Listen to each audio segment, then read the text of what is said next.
नमस्कार प्यारे बच्चों, स्वागत है आपका हिंदी के सर की कक्षा में। आज हम चर्चा करेंगे कार्यपत्रिका क्रमांक 33 के बारे में।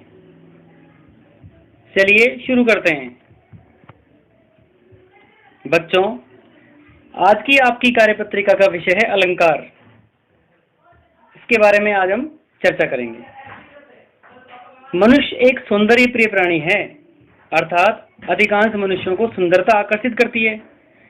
उसकी इसी प्रवृत्ति ने अलंकारों को जन्म दिया है। अपनी उम्र, क्षमता, ज्ञान, आयु और लिंग के अनुसार सभी किसी न किसी विचार, व्यक्ति, वस्तु, रचना की सुंदरता के कारण प्रभावित होते हैं जो कि उन्हें अच्छी लगती है। किसी भी व्यक्ति या वस्तु की सुंदरता दो कारणों से होती है, एक बाहरी रूप व सजावट तथा दूसरा आंतरिक जो कि गुणों पर आधारित होती है। इसी तरह कोई रचना भी अपनी बाहरी रूप के कारण सुंदर होती है तो कोई अपने अर्थ या गुण के कारण। कवि या कलाकार सामान्य मनुष्य की अपेक्षा थोड़ा अधिक बुद्धिमान और कुशल होता है। वह ऐसी रचनाएं करना चाहता है जो सौंदर्य के कारण लोगों को आकर्षित करे और लोग उसे पढ़ें। किसी रचना को सुंदर बनाने और सजावट करने का तरीका ही वास्तव में अलंकार कहलाता है। अलम अर्थात शोभा, जमाकार अर्थात करने वाला, मिलकर बनेगा अलंकार। अलंकार का अर्थ है आभूषण, गहना अथवा जेवर। जिस प्रकार कोई स्त्री कितनी भी सुंदर हो लेकिन गहना उसके शरीर की सुंदरता को और बढ़ा देता है, उसी प्रकार अलंकार ऐसा साधन है जो कविता की बनावट, शब्द, भाव और अर्थ की सुंदरता को बढ़ा देता है। अर्थात यह कहा जाएगा कविता रूपी स्त्री के आभूषण अर्थात अलंकार। जिस प्रकार सोने, चांदी आदि के आभूषणों से शरीर की शोभा बढ़ती है, जिस प्रकार सोने, चांदी आदि के आभूषणों से शरीर की शोभा बढ़ती है, उसी प्रकार अलंकारों से काव्य की शोभा बढ़ती है। कविता रचना के लिए अलंकार को भामह, केशव आदि विद्वानों ने बहुत महत्वपूर्ण माना है। उनके अनुसार अलंकार कवि को सामान्य व्यक्ति से अलग करता है।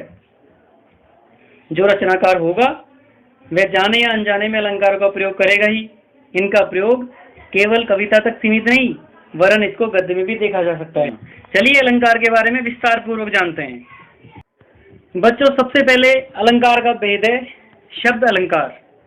नाम से स्पष्ट है कि शब्द के कारण हुआ चमत्कार, कविता में शब्द के कारण हुआ अलंकरण। यह दो शब्दों से मिलकर बना है, शब्द जमा अलंकार।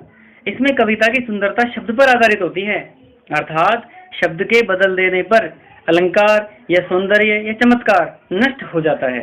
जैसे किसी काव्य पंक्ति में पानी शब्द है, उसके स्थान पर जल रख देने पर यदि सौंदर्य नष्ट हो जाए तो यह शब्द अलंकार की पहचान है।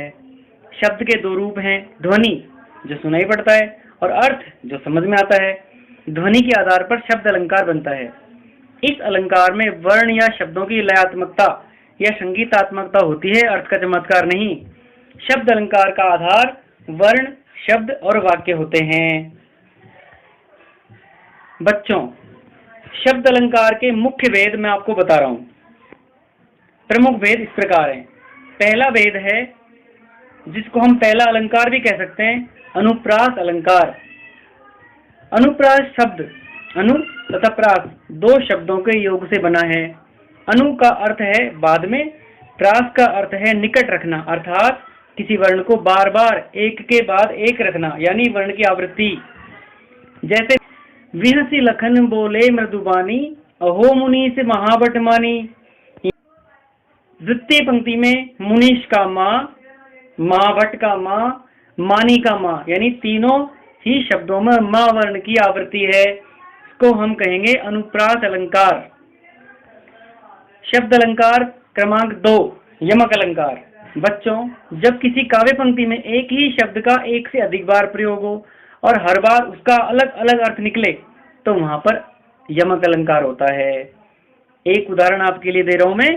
कनक कनक ते सोगुनी, मादकता अधिकाय, वा खाए बोराए जग, वा पाए बोराए। यहाँ पर कनक कनक शब्द दो बार प्रयोग किया गया है, परंतु दोनों बार उसका अर्थ अलग अलग है। पहले कनक का अर्थ है सोना, दूसरे कनक का अर्थ है धतूरा। सोने की मादकता अर्थात नशा, धतूरे से 100 गुना बताया गया है, क्योंकि धतूरे को तो केवल खाने से लोग पागल होते हैं और सोने को तो पाने से ही पागल हो जाते हैं। इस प्रकार कनक कनक हमारे सामने 2 अर्थों में प्रस्तुत हुआ है। शब्द अलंकार क्रमांक 3, श्लेष अलंकार।